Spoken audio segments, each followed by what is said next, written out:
Vocês sabiam que a Valve, a empresa da Steam, Half-Life, Portal, não sabe contar até 3, hahaha, piadinha, estava desde 2018 financiando um projeto que permite a compatibilidade de software x86 na arquitetura ARM?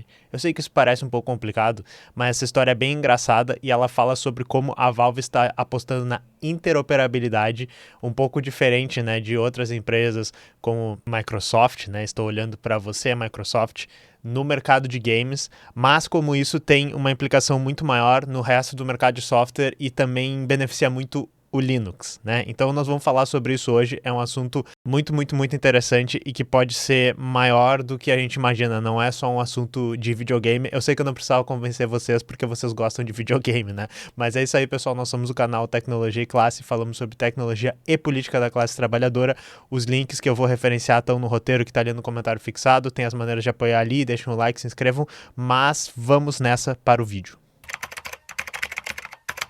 Então, o pano de fundo e o contexto para isso é que recentemente a Valve anunciou a nova versão do seu PC/videogame e eles deixam bem claro que isso é um computador, isso é um PC também, porém, né, é aquele cubo. Nós fizemos um vídeo aqui sobre isso que se chama Steam Machine. Se vocês quiserem dar uma olhada, tem um vídeo no canal falando sobre isso em que a gente comenta um pouco mais de detalhes, mas nem tudo a gente sabe sobre isso, né? E eles também vão lançar um óculos, também vocês podem ver aqui no desenho, que é um óculos de realidade virtual que se chama Steam Frame. A gente não sabe direito o quanto isso vai custar, já saiu um pouco mais de informações desde que eles anunciaram isso e está se imaginando que a Steam Machine, que é o cubo, vai custar algo em torno de $1.000 e ela vai ser baseada na arquitetura x86, que é a arquitetura do seu desktop, da maioria dos seus laptops. Nós vamos falar um pouco mais sobre isso depois, né, para quem não está muito acostumado a ouvir esses termos. E o Steam Frame, de novo, que é o óculos, que ele poderá custar de 500 a 1.000. Eu procurei em alguns sites, o pessoal não sabe direito quanto é que custa. Provavelmente vai custar mais próximo de $500, né? E que esse tem uma arquitetura ARM, uma arquitetura mais próxima de um celular, ok? Uma das partes mais legais desses anúncios da Valve é que a ideia deles não é fazer um videogame completo, na realidade. A ideia é integrar num ecossistema de outros dispositivos que provavelmente vão estar dentro da sua casa, para que tu tenha a possibilidade de rodar localmente todos os teus jogos, mas que eles estejam rodando em dispositivos diferentes. Então, digamos que tu tem um desktop que tem uma placa de vídeo mais parruda e que roda uns jogos mais pesados e que de repente tem Windows, e daí tu pode ter na tua sala uma Steam Machine que ela está rodando um Linux, né, o SteamOS ali que tem, e daí se o jogo não é compatível com o seu Linux, se ele é pesado demais, ele poderia rodar no seu desktop e fazer a transmissão. A mesma coisa com o óculos de realidade virtual também, ele pode até rodar alguns jogos localmente, mas se os jogos não são compatíveis com ele, pois ele é o equivalente a um celular, ou são muito pesados, eles também poderiam rodar na sua Steam Machine, poderiam rodar no desktop, e tudo isso ficaria dentro do seu ecossistema, além de todos eles serem computadores de uso geral, então você poderia estar rodando outros softwares lá e todos eles são Linux. Então isso é a parte mais interessante. Talvez não seja tão apelativo para uma pessoa que só gosta de console de videogame e gostaria de ter sempre os jogos mais atualizados, os jogos com os melhores gráficos e de uma maneira que tu só liga e os jogos já aparecem ali para ti, mas ele integrar com o ecossistema da Steam e ser um sistema todo aberto e com essa interoperabilidade, para mim me chamou muita atenção. O problema, né, é o preço dele, que inclusive é uma coisa que tem a ver com o que a gente vai estar falando hoje. Porque o que inicia essa história que a gente está falando hoje sobre a aposta da Valve na interoperabilidade é que no finalzinho de 2025, né, o desenvolvedor desse projeto que se chama FexEmu, que é o projeto de emulação da arquitetura x86 em ARM, fez uma postagem sobre o aniversário do projeto no blog. E meio que despretensiosamente falou isso aqui, eu tirei exatamente o parágrafo traduzido para português. Quero agradecer ao pessoal da Valve por estar aqui desde o início e me permitir dar o pontapé inicial nesse projeto. Eles confiaram em mim a responsabilidade de conceber a estrutura do projeto, a forma que ele possa funcionar a longo prazo.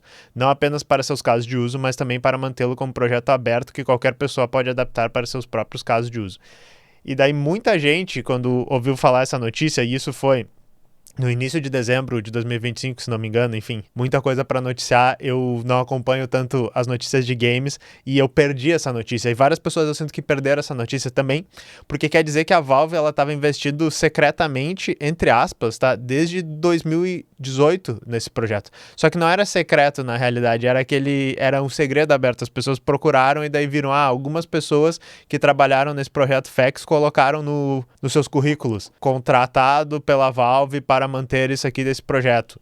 Desde 2023 tinha pessoas fazendo palestras e falando, esse trabalho aqui foi financiado pela Valve e tal. Mas isso só não tinha furado muito a bolha que eles estavam financiando isso. E o que é tão interessante disso, tá, é que esse FAQs, ele é uma camada de compatibilidade que vai permitir a arquitetura x86 rodar na arquitetura ARM. O que eu quero dizer, tá? Processadores diferentes, eles têm instruções diferentes. Então, quando você tem um arquivo, né, que a gente geralmente chama o arquivo binário de uma maneira mais casual, mas então quando você tem o programinha pronto e daí você só pega e clica no seu programa X ou no Linux, né, você clica no seu binário do Linux e ele roda, ele tá fazendo várias coisas naquele momento, mas a coisa mais baixo nível que ele tá fazendo é pegando aqueles números que representam instruções para o processador e mandando eles diretamente para o processador e o processador tá executando eles. Só que o processador de cada computador é diferente entre si, embora eles sejam compatíveis. Essa compatibilidade é o que a gente chama da arquitetura do processador. Processadores que têm a mesma arquitetura são compatíveis entre si. E a arquitetura, que é a mais famosa para os PCs, né, os personal computers, que surgiram lá quando a IBM criou o IBM PC e depois foi feita a engenharia reversa e daí se criou meio que um padrão de fato da indústria, é a arquitetura x86, que é a arquitetura dos processadores Intel. Ok? Essa é a arquitetura que vocês têm rodando no seu desktop e na maioria dos seus laptops, e geralmente é só isso. Porque o seu celular vai estar rodando uma outra arquitetura, que a gente chama da arquitetura ARM.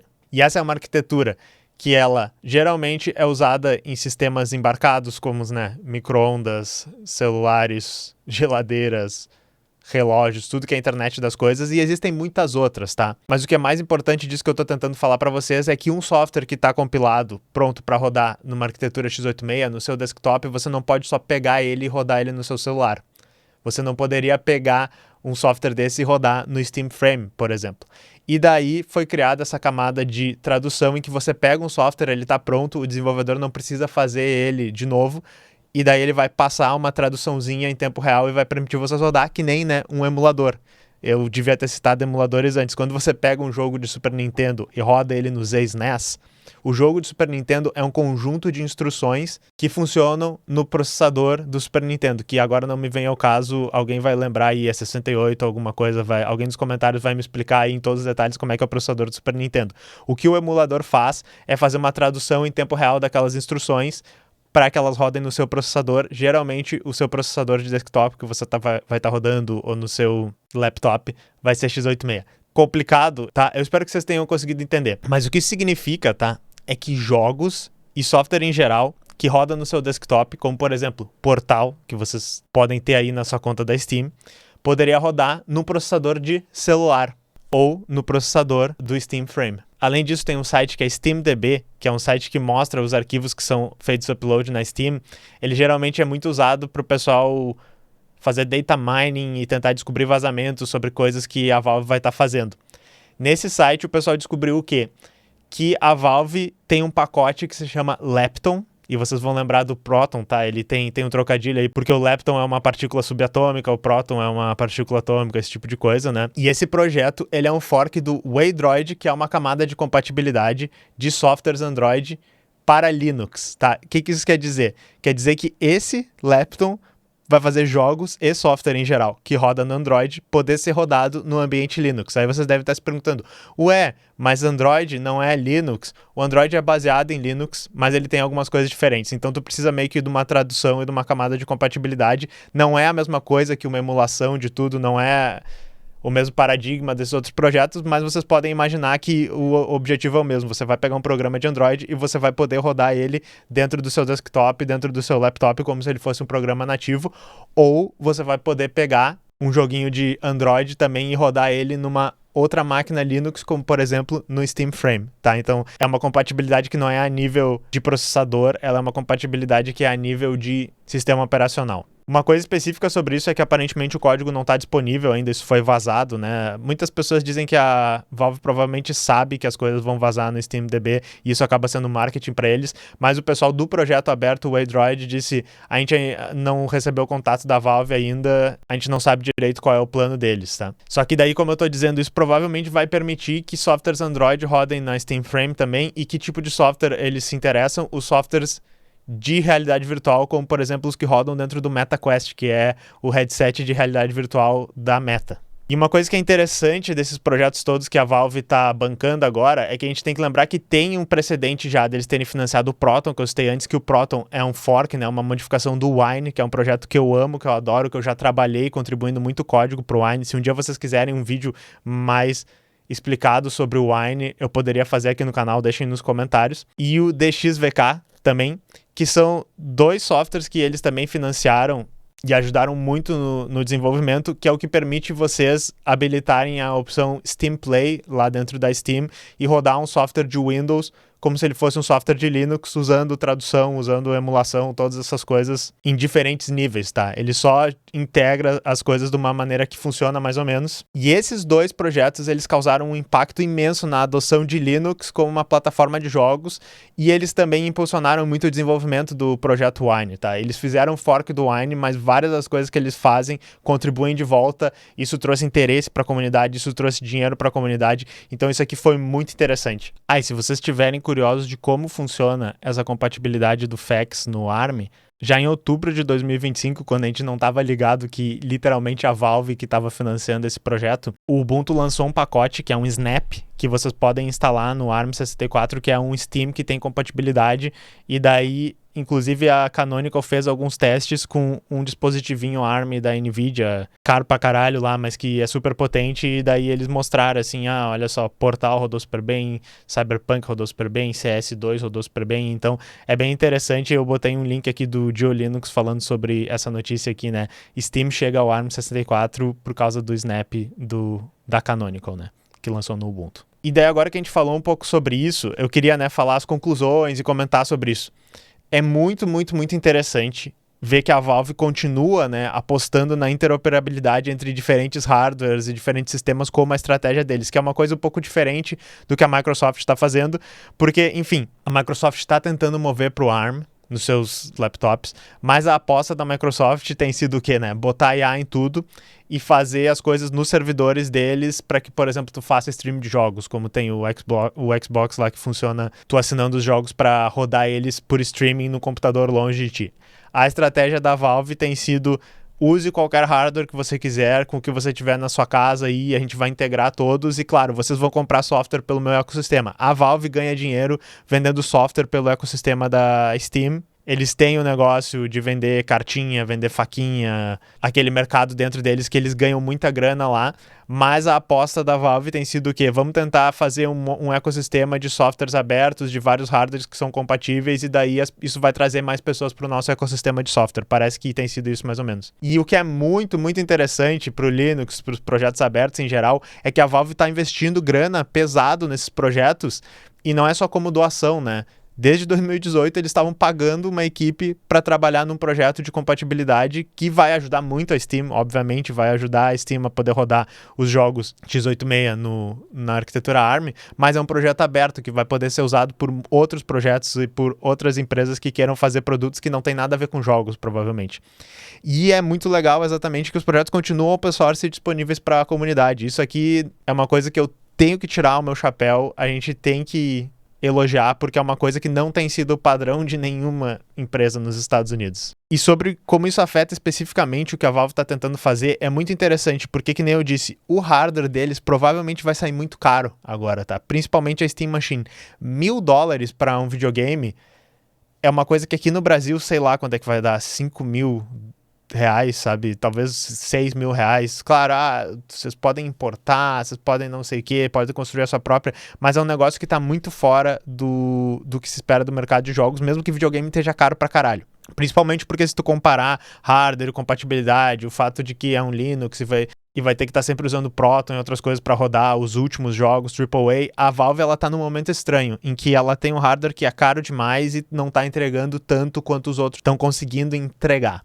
e ela adoraria provavelmente mover para um processador ARM. Se o software tivesse bem adaptado para isso, eles poderiam ter uma performance tão boa quanto e menos gasto de energia, principalmente se você estiver pensando que daí tu vai ter o Steam Deck ou o Steam Frame ou algum novo videogame que seja um portátil, e daí ele vai poder usar menos bateria, ser mais eficiente, todo esse tipo de coisa. Então, nesse momento que eles estão com uma dificuldade, que eles estão tendo que fazer x86 para ser compatível com os jogos que estão no ecossistema deles, e que o hardware tá ficando muito caro e tal, eles estão criando essa compatibilidade para meio que, quando eles lançarem talvez um que é ARM, eles terem uma compatibilidade com alguns jogos antigos, para quando eles finalmente derem o pulo para um hardware diferente, que talvez seja mais barato, que talvez seja mais econômico de bateria, eles já tenham alguns jogos, mesmo que os desenvolvedores não tenham parado especificamente para fazer o port desses jogos para lá. E isso pode gerar uma atração suficiente para que daí os desenvolvedores pensem, ok, meus jogos antigos eles já estão rodando mais ou menos no novo videogame da Steam, agora quando eu for fazer um novo, eu já vou fazer ele para ARM, eu já vou fazer ele pensando na plataforma da Steam, que potencialmente pode ter um processador novo, diferente, mais barato, desde o início, tá? Então isso aqui é um movimento muito esperto, porque eles estão nesse momento de transição estranho, e isso pode estar ajudando eles a superar isso. E o fato dos projetos serem abertos, da arquitetura da Steam Machine ser, na realidade, né, um PC dentro de um cubinho, o SteamOS ser baseado em Linux, todos esses projetos de compatibilidade de hardware serem abertos, cria uma oportunidade para que tenha outros fabricantes de hardware que vão reutilizar esses projetos e construir um hardware mais barato, talvez, que é compatível com a Steam, que é compatível com outros jogos, fazer uma modificação do SteamOS que roda num hardware específico de algum fabricante. Eu não sei direito o que pode acontecer aí, mas eu sei que se a gente olhar para a China, que está fazendo esse negócio a rodo, não estou aqui à mão com o meu videogamezinho lá, o R36S, mas eu tenho quase certeza que já está acontecendo isso, de ter esses hardwares chineses que adaptam a Steam, que colocam jogos de PC, e agora eles vão poder fazer isso para jogo de celular, para ARM e tudo numa mesma plataforma. O que pode surgir daí, eu só imagino, tá ligado? E falando em China, há um tempo atrás eu tinha trazido uma notícia no canal já, que o governo chinês tinha mandado um memorando lá que eles querem que todas as agências do governo parem de usar x86, parem de usar o Windows, né, troquem para Linux ou para outro sistema aberto, e também eles querem apostar no RISC-V, que é uma arquitetura diferente, também não é a ARM, que é uma arquitetura que é aberta e tem uma especificação aberta, porque a ARM tem a empresa que é dona da especificação, e daí todo mundo que produz os chips precisa licenciar, tem esse tipo de coisa e tal. Então, isso aqui não tem a ver especificamente com RISC-V, eu não entendo tanto de arquiteturas e tal para dizer se isso tem alguma diferença, mas parece muito legal que tenha tantos projetos abertos e que tenha esse movimento para permitir a interoperabilidade diferente entre diferentes tipos de hardware, diferentes tipos de sistemas operacionais. Será que a China não poderia pegar também e financiar alguém para só trocar a compatibilidade x86 para compatibilidade RISC, e daí eles iam criar um projeto que ia permitir eles migrarem vários softwares que eles são dependentes para essa arquitetura nova? E nessa estratégia que a China tem feito de lançar tudo como software livre, né? Será que isso também não poderia contribuir para as coisas que a gente está precisando usar aqui, tanto para os nossos joguinhos como para coisas mais sérias como segurança nacional, soberania nacional? Eu fico pensando aqui, sabe? Eu só fico feliz.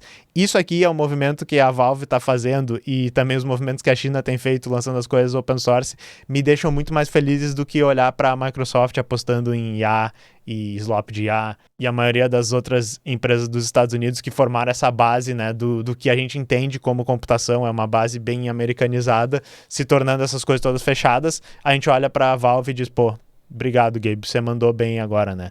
Eu sei que vocês estão ganhando bilhões com cassinagem legalizada em faquinha de CS, mas pelo menos nessa vocês mandaram bem, valeu.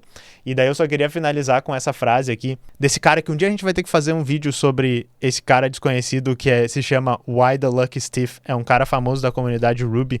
Ele fazia um monte de coisa maneira, um monte de projeto maneiro, falava um monte de frase impactante pra caralho, e daí um dia ele só sumiu e ninguém sabe quem ele é. Ele falou isso aqui que sempre me marcou, que é assim, ó, se você quer que um programa que você faz tem uma longevidade, faça um jogo. Todo o resto é reciclado, mas as pessoas reescrevem arquiteturas inteiras para manter os jogos vivos. E essa frase é linda e é verdade, né? Até hoje o pessoal tá sempre reescrevendo emulador e fazendo esse tipo de coisa para que a gente rode nossos joguinhos. Então meio que isso mostra como os games acabam sendo uma grande força motriz da interoperabilidade e da inovação nesse mercado específico. E valeu de novo, Valve, por continuar mantendo essa tradição viva, tá? Então é isso aí, pessoal. O que vocês acham? Vocês acham que a gente vai ter o nosso videogame completamente Linux e ARM, que tem bateria com 20 horas de duração e que tá rodando todos os jogos? Vocês acham que isso vai permitir a China dominar o mercado de computação com os seus projetos abertos sacaninhas? Fica a pergunta, nós nos vemos na próxima.